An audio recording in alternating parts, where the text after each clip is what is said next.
வணக்கம். யுவராஜ் பேசுகிறேன். நேற்றைய தினம் அந்த ஈக்விட்டாஸ் பேங்க்லேருந்து அந்த வாகனத்தை விடுவிக்க நாமக்கல் போயிருந்தோம். இந்த ஃபைனான்ஸ் கம்பெனி பற்றி சொல்லணும், இந்த ஸ்டோரி பற்றி. அதாவது இது மிகப்பெரிய மாற்றத்தை ஏற்படுத்த போகுது ஃபைனான்ஸ் டிபார்ட்மெண்ட்டில். ஏன் இதை நான் பேச வரேன்னா, இந்த செய்தி எனக்கு மாநில லாரி உரிமையாளர் சங்க தலைவர் என்கிட்ட கொடுத்தார். இதை என்னன்னு பாருங்க யுவராஜ், வந்தாங்க என் வீட்டுக்கு, இது என்னன்னு பாருங்கன்னாரு. அந்த ஓனர் என்கிட்ட வந்து சொன்னார்.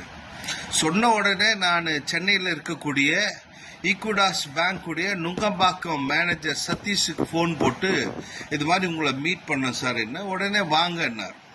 போய் அவர்கிட்ட பேசினா அவர் உடனே நாமக்கல் பிரான்ச்சுக்கு பேசி அங்கே அசோக்ன்றவருக்கு பேசிட்டு நீங்கள் அவர்கிட்ட பேசுங்கன்னார்.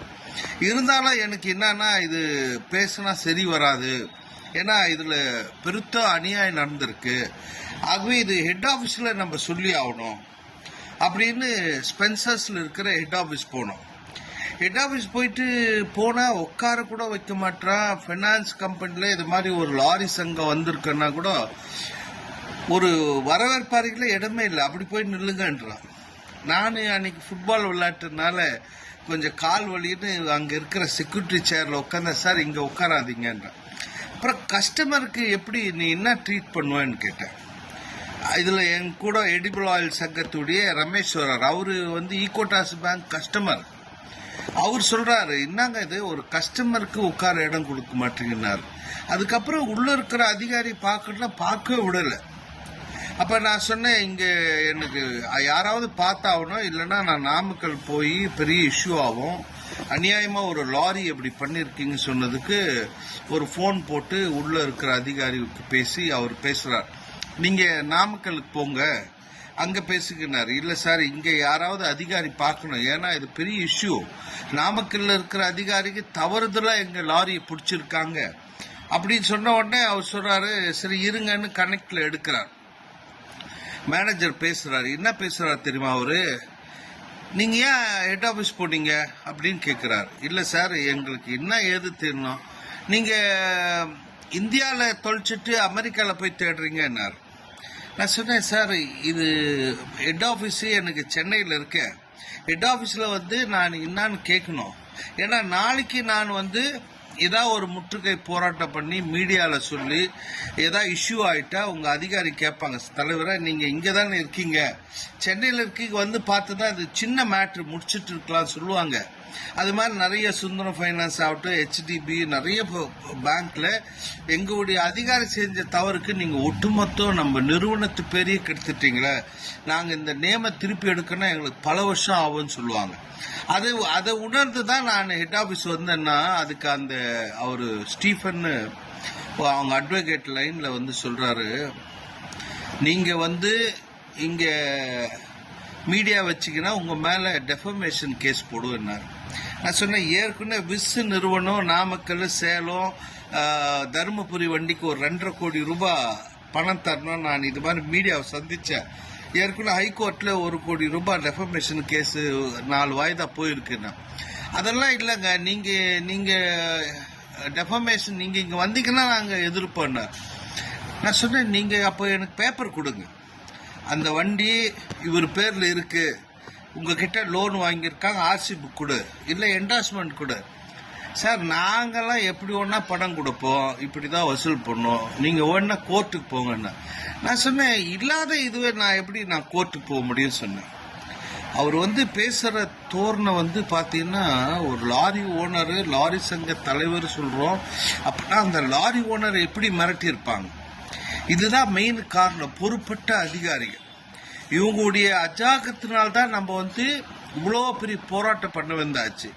அது மாதிரி பேசணும், அதுக்கு தான் எப்போ நம்மளை எதிரி, நம்மளை தூண்டி விடுறவ இருக்கணும்னு சொல்ல. ஏன்னா அவனால் தான் இவ்வளோ ஒற்றுமை கிடைச்சது, இவ்வளோ பெரிய போராட்டத்துக்கு என்னை தூண்டுது. அவன் சொன்னது அந்த வார்த்தை, நீங்கள் இங்கே வந்தீங்கன்னா உங்கள் மேலே டெஃபமேஷன் கேஸ் போடுவேன், நாங்கள் எப்படி ஒன்றா பணம் கொடுப்போம், எப்படி ஒன்றா வசூல் பண்ணுவோம், நீ பேப்பரை கொடுன்னா பேப்பர்லாம் கொடுக்க முடியாது சார், நீங்கள் வந்து கோர்ட்டுக்கு போங்கன்ற. சரி ரைட் ஓகேன்னு சொல்லிட்டு அங்கேருந்து போன வெள்ளிக்கிழமை அங்கேருந்து நேராக கம்ப்யூட்டர் வந்து காத்திருப்பு போராட்டம். வாங்கின வண்டியை உங்ககிட்ட ஃபைனான்ஸ் போட்ட வண்டிக்கு நீங்கள் வந்து மிரட்டி பண்ணுறது பார்த்துருக்கோம். ஆனால் ஃபைனான்ஸே வாங்காத வண்டின்னு ஒரு தலைப்பை ரெடி பண்ணி போட்டு பெரிய போராட்டத்துக்கு ரெடி பண்ணி அந்த ஒரு போஸ்டர் ப்ரோமோ போட்ட உடனே தமிழகத்தில் உள்ள எல்லா லாரி ஓனரும் ஆதரவு தெரிவிக்கணும் முன் வந்து மிகப்பெரிய போராட்டத்தை திங்கட்கிழமை அங்கே அலுவலகத்தில் பண்ண உடனே உள்ளே போய் மேலே உட்கார்றோம். ஒரு அதிகாரி கூட ஆஃபீஸுக்கு வந்து எங்க கூட பேசணுன்ற அந்த தைரியமே இல்லை. இங்கே இவ்வளோ பேசினாலும் அங்கே வரணும் ஆஃபீஸுக்கு 10 வக்கீலுக்கிறால ஆஃபீஸுக்கே வரல. டிஎஸ்பிக்கு வாங்க, டிஎஸ்பி ஆஃபீஸ் வாங்கன்றார். செல்லராஜாமணி சொல்றார் டிஎஸ்பி எனக்கு பேச சொல்லுங்க, நான் பேசுறேன். ஒரு அதிகாரி வரல. அப்புறம் அங்க இருக்கிற நாமக்கல் பாஸ்கர் ஃப்ரெண்டு ஒரு எஸ்ஐ வாங்க நான் ஸ்டேஷனுக்கு போகலாம் அங்கே பேசலாம்னு சொல்லி அதுக்கப்புறம் அங்கேருந்து காவல் நிலையம் போய் காவல் நிலையத்தில் பேசி அன்று இரவே திரு ஏடிஎஸ்பி ஐபிஎஸ் ஆஃபீஸரு கோர்ட் உத்தரவு இல்லாமல் இந்த வாகனத்தை எடுத்ததே தப்பு, அடுத்து இந்த வாகனத்தில் எந்த ரெக்கார்ட்ஸ் இல்லைன்னு, ஆகவே இந்த வாகனத்தை உடனடியாக ரிலீஸ் பண்ணுங்க, வண்டி அங்கேருந்து நைட் எடுத்தாங்க, அந்த 2 பேரையும் அரெஸ்ட் பண்ணுங்கன்ற. ஸ்டேஷனில் நாங்கள் கேட்குற கேள்வி என்ன, நாம் ட்ரெய்லர் லாரி சங்க தலைவர் சின்னசாமிக்கு சொல்றார், இந்த ஃபைனான்ஸ் வாங்கி ஏமாத்தணும் உங்கள் பேங்க்லேருந்து 12 கிலோமீட்டரில் இருக்கு வீடு, ஏன் இது வரைக்கும் அவர் கைது செய்யலை? 2 பேரும் 12 கிலோமீட்டருக்கு உங்களை ஏமாத்தி 26 மாசமா உங்களை ஏமாத்தி இருக்காங்க, ஏன் இதை செய்யல? நிறைய உரிமையாளருக்கு அதான் டவுட்டு, இன்னும் எப்படி ஃபைனான்ஸ் எப்படி வண்டி எடுப்பான், எப்படி இந்த வண்டி எடுத்திருப்பான்னு என்ன கேள்வி மேல கேள்வி கேட்க. அதுக்கு தான் இது ஒரு ஸ்டோரியா உங்களுக்கு சொல்லணும் தான் இந்த இது பண்ணது. வண்டி வித்தவன் பேங்க்ல இருந்து லோனுக்கு வந்திருக்கு, பணம் வாங்கிட்டான், திருப்பி ஒரு வாட்டி இவன் வித்த உடனே அந்த பணத்தை திருப்பி கொடுத்துட்டார். இவன் இந்த நமக்கு இப்போ அங்கே ஃபைனான்ஸ் வாங்கணும் ஏமாத்திட்டான். அதுதான் இதில் பெரிய ட்விஸ்ட்டு. ஆகவே அந்த நிறுவனம் பார்த்தீங்கன்னா ஹெட் ஆஃபீஸுக்கு தெரிஞ்சு மறுநாள் ஆஃபீஸே மூடி இருக்காங்க பேங்க்கை. ஒரு பேங்க்கை நாங்கள் கடந்த 2 ஆண்டுக்கு முன்னாடி சங்ககிரியில் இருக்கிற HDB பேங்க்கு பூட்டி இருக்கிறோம். இதே லாரி ஓனர் வச்சு பூட்டி இன்று வரை அந்த கேஸ் இருக்கு. நிறைய பேங்க் முன்னாடி டெட் பாடி டான்ஸ் ஆடி இருக்கோம். ஆனால் இது தானா அவனே ஆஃபீஸை பூட்டிட்டு ஓடுந்து இன்னைக்கு தான் பார்த்தோம். வடிவேல் ஜோக்கு ஒன்று வருதுல, அவன் கடையை பூட்டிட்டு ஓடுறான் பாரு, இன்னிலேருந்து அவன் நம்மளுக்கு அடிமை. அந்த மாதிரி நிலைமையை உருவாக்குறதுக்கு காரணம் என்னன்னா லாரி உரிமையாளர் ஒற்றுமை. யாரோ சொல்றாங்க ஒற்றுமை இல்லை எல்லாம், அதெல்லாம் கிடையாது. ஒற்றுமை இருக்கு, போராடுவதற்கு வரணும். செங்கோடன் பீரியட்ல 3rd பார்ட்டி இன்சூரன்ஸ் கொடுக்க மாட்டேன்னு சொன்னாங்க, தலைவர் உத்தரவு போட்டார். அவன் இன்சூரன்ஸ் கொடுக்கலாம், அவன் ஆபீஸ் எதுக்கு பூட்டுனார். National highway office Blue Star அண்ணா நகர்ல ஷட்ரு மூடப்பட்டது, கேஸ் வந்தது, லேடிஸ் எல்லாம் உள்ள இருக்காங்க நீங்க போட்டீங்கன்னா. அடுத்தது இன்னொரு பேங்க் போனோம், யுனைடெட் இந்தியா, லேடிஸ் எல்லாம் வெளியே வாங்க பூட்டணும். அது மாதிரி மேல் இடத்துல இருந்து நம்மளுக்கு நம்ம மாதிரி பொறுப்பாளர் நம்ம மாதிரி வேலை செய்யக்கூடியவர்களுக்கு உத்தரவு வரணும். திரு தனராஜ் அவர்கள் எனக்கு உத்தரவு போட்டார், இந்த வண்டியை நீங்க மீட்டு கொடுங்க எடிபிள் ஆயிலுக்குன்னார். அந்த மாதிரி உத்தரவு வந்தா செய்யறதுக்கு காத்துட்டு இருக்கோம். அதே மாதிரி ஒரு அகில இந்திய வேலை நிறுத்தத்துல நாங்கெல்லாம் தாம்பரத்தில் போராட்டம் பண்ணி காய்கறி வண்டியை நிறுத்தி காய் வெஜிடபிள்ஸ் எல்லாம் கீழே போட்டு தாம்பரம் ஸ்டேஷனில் 100 பேர் இருக்கிறோம். அப்போ மத்திய அரசு உத்தரவு போடுது, வேலை நிறுத்தத்தில் ஈடுபடும் லாரிகள்லாம் பர்மிட் சீஸ் செய்யப்படும், லாரி பறிமுதல் செய்யப்படும்ன்றாங்க.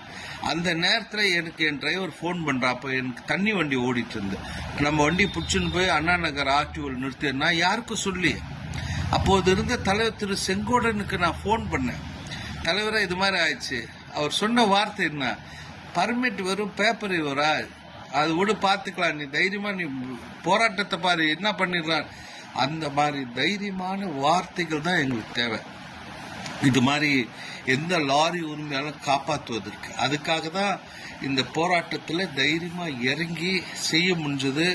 நாமக்கல் பகுதியில் இவ்வளோ பெரிய போராட்டம் ஒற்றுமை தான். ட்ரெய்லர் லாரி சங்காகட்டும், எடிபிள் லாரி சங்காகட்டும், மணல் லாரி கூட்டமைப்பு சிலராஜமணி ஆகட்டும், இப்போ ஈவாகனும் இதில் ஒரு ஹேஷ்டேக் போட்டு அதை பெரிய லெவலில் எடுத்துகிட்டு போனாங்க.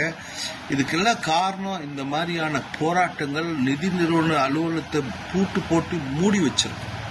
ஒட்டுமொத்த அதிகாரி இப்போ சஸ்பெண்ட் பண்ணியிருக்கான். இந்த மாதிரி நடவடிக்கை இதை எனக்கு இன்னைக்கு ஸ்ரீராம் ஃபைனான்ஸ் ஆகட்டும் எல்லாரும் கேட்குறாங்க, என்ன ஆச்சு, இவ்வளோ பெரிய இஷ்யூ என்ன. இதில் மீடியா இதை பெரிய லெவலில் எடுத்து போயிருக்கு. இது ஒட்டுமொத்த தமிழகத்தில் இருக்கிற ஒரு 6 லட்சம் லாரின்னு சொன்னாங்க. நம்ம விஷயங்களை நம்ம போராடக்கூடிய விஷயங்களை 6 லட்சம் பேர் கிடையாது. ஒரு காவல்துறையை தெத்தி ரோட்ல நின்று கலெக்ஷனாக தெத்த 20 லட்சம் பேர் பார்த்துருக்காங்க ஒரே ஒரு இதில். இந்த நியூஸ் பல லட்சம் கோடிக்கணக்கான பேர் நம்ம இந்த இஷ்யூவை பார்த்துருக்காங்க. ஆகவே இது ஒற்றுமை கிடைச்ச வெற்றி. கண்டிப்பாக இது மாதிரி காலங்களில் லாரி உரிமையாளர் சங்கத்து கூட தொடர்புல இருங்க. லாரி உரிமையாளர் உங்கள் பிரச்சனை எடுத்துட்டு வாங்க, செய்யறதுக்கு நாங்கள் தயாராக இருக்கோம், காத்துட்ருக்கோம். அந்த பிரச்சனையை இவர் 20 நாள் வேஸ்ட் பண்ணிட்டார், எங்கெங்கேயோ போய் சுற்றிட்டு லாஸ்ட்டாக வந்தார். பிரச்சனைன்னு உடனே நீ ஒரு உறுப்பினர், சங்க உறுப்பினர் இருந்தால் அந்த பிரச்சனை அப்போவே அரை ஹவரில் 1 ஹவரில் தலைவர் நீ தொடர்பு கொள்ளும். அதுதான் சங்கம். தொடர்பு கொண்டால் உடனடியாக உங்கள் டிரைவர் தொடர்புல இந்த இஷ்யூவை மறுநாள் பண்ணலாம். இது மாதிரி நிறைய விஷயங்கள் பண்ணிட்டு இருக்கிறோம். நிறைய விஷயங்கள் நம்ம சொன்ன உடனே விடுறதுனால சில விஷயங்கள் வெளியே நாங்கள் சொல்றதில்ல. இது மாதிரி அவன் தப்பு செஞ்சு மேலும் மேலும் பண்ணனால தான் இந்த இஷ்யூ இவ்வளோ பெருசாக வந்தது. இருந்தாலும் உங்கள் பிரச்சனைகளே எனக்கு சொல்லுங்க. தொலைபேசியில் வாங்க, 9841023610 தொடர்புங்க. தமிழ்நாடு மாநில மணல் லாரி கூட்டமைப்பு மாநில லாரி சங்கத்துடைய உறுப்பினர் நான். அகில இந்திய மோட்டார் டிரான்ஸ்போர்ட் காங்கிரஸ் மெம்பரு, சிம்டாவுடைய செய்தி தொடர்பாளர், அதாவது கமிட்டி மெம்பராக இருக்கு தமிழ்நாடு. கண்டிப்பாக தொடர்பு கொள்ளுங்க. எந்த பிரச்சனாலும் இதே மாதிரி ஒற்றுமையோடு வென்று காட்டுவோம், வெற்றி பெறுவோம். நன்றி, வணக்கம். யுவராஜ். தேங்க்யூ.